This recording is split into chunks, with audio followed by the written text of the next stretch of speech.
Hello grade 6, welcome to our video presentation today. And to start with, let us pray. Dear Heavenly Father, thank you for giving us healthy body and sound mind. We thank you for another opportunity to learn. Bless us with wisdom to understand our lessons and the joy to learn with our classmates. Bless also our teachers as they impart to us the value of learning. Keep us safe in your love and kindness. This we ask in the mighty and sweet name of our Lord and Savior, Jesus Christ. Amen. And I want to present to you today about the interaction of living and non-living things in tropical rainforest. And our focus point is to describe the layer and explain the interaction of living and non-living things in rainforest and cite the importance of rainforest. What is rainforest? The rainforest is Earth's oldest ecosystem. And did you know, class, that there are about 15 million tribal people living world rainforest? And these people depend on the forest for their food and shelter. And the Amazon, the lungs of the earth. The Amazon is the biggest tropical rainforest in the world, covering 2.5 million square miles. And the Amazon called the lungs of the world because it is our world's biggest supply of oxygen. More than 20% of all the oxygen produced from this forest. Where are the rainforests? There are major rainforests.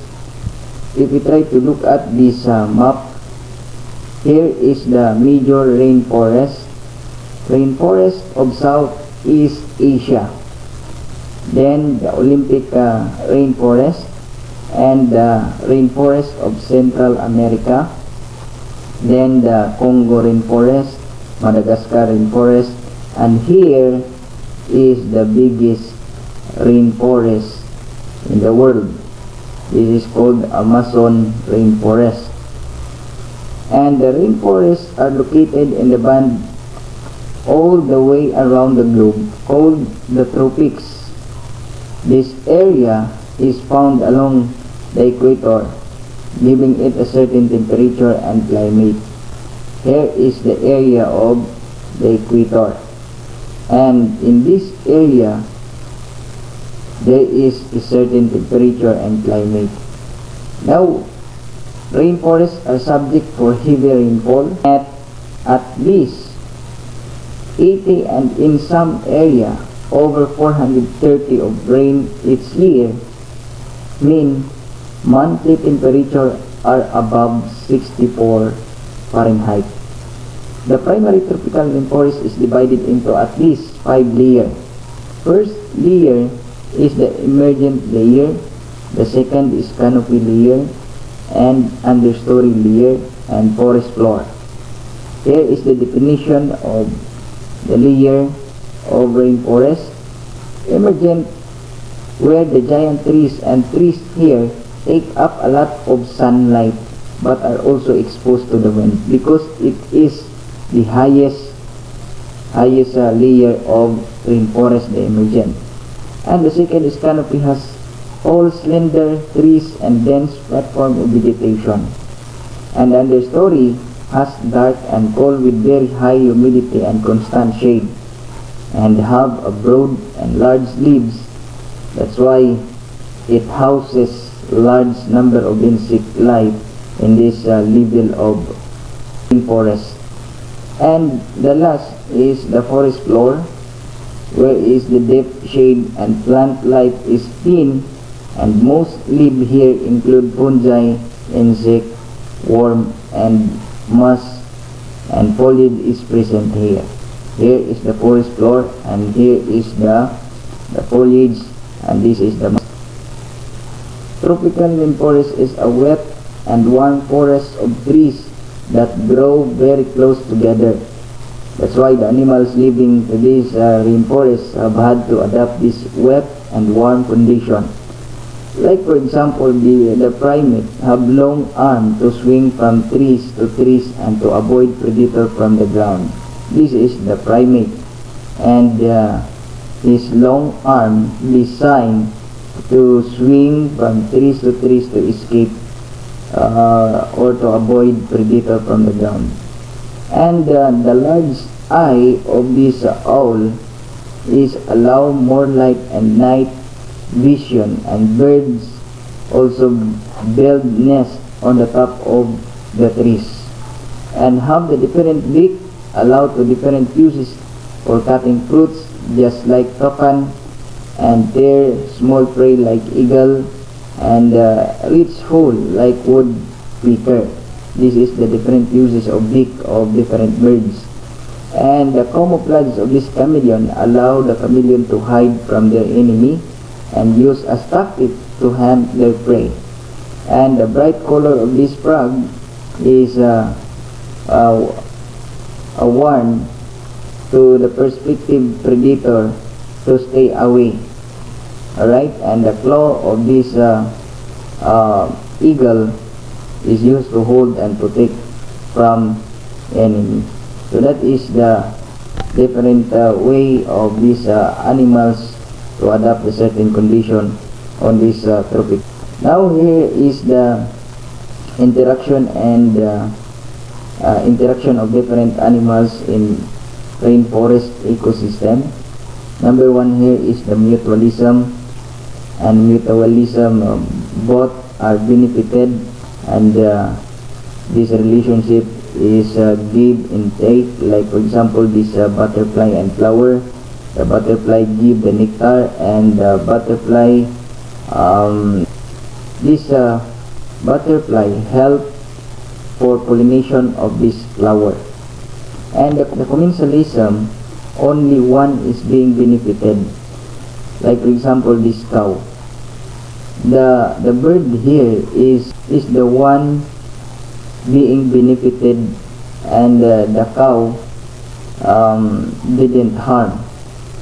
And next is the predation, composed of predator and prey. Like for example, this picture, the lion here is the predator, and the cow or the carabao here is the prey. And another one is the competition. Competition compete of two organisms for food and territory, and this picture show the competition. These two animals compete for this food, right? And the last is the cooperation. Cooperation means the two organisms help each other for survival. Like for example, this ant, they help each other to carry this food in order for them to survive. What are the biotic and abiotic? Biotic are living things, and these are the different animals and the organism. And abiotic or non-living things are sunlight, water, air, soil, and rocks. Now, what is the human impact to rainforest? Number one, deforestation, or road construction, like example mining, damming, or making irrigation. And number two, overexploitation, example logging, and tourism or poorly managed. Number four, poaching and hunting. Many people hunted and sold the animals. Alright, this is the four impact of human to the rainforest. First, deforestation, mining and making dam or irrigation, road construction, then hunting of animals, and poor managing of tourism. What is the importance of forest? Number one, forests provide habitat for animals and plants. And the second one, place where they can reproduce and obtain food. And number 3, trees in the forest prevent flash flood. And number 4, forests prevent soil erosion. And number 5, during photosynthesis, plants absorb carbon dioxide and release oxygen. In Romans chapter 1 verse 20, for ever since the world was created, people have seen the earth and sky. Through everything God made, they can clearly see invisible qualities, His eternal power and divine nature. So they have no excuse for not knowing God. This verse reminds to everyone that the nature tells us about how God powerful and tells us that there is God who create this nature. And so this nature reminds us that there is God who are our creator.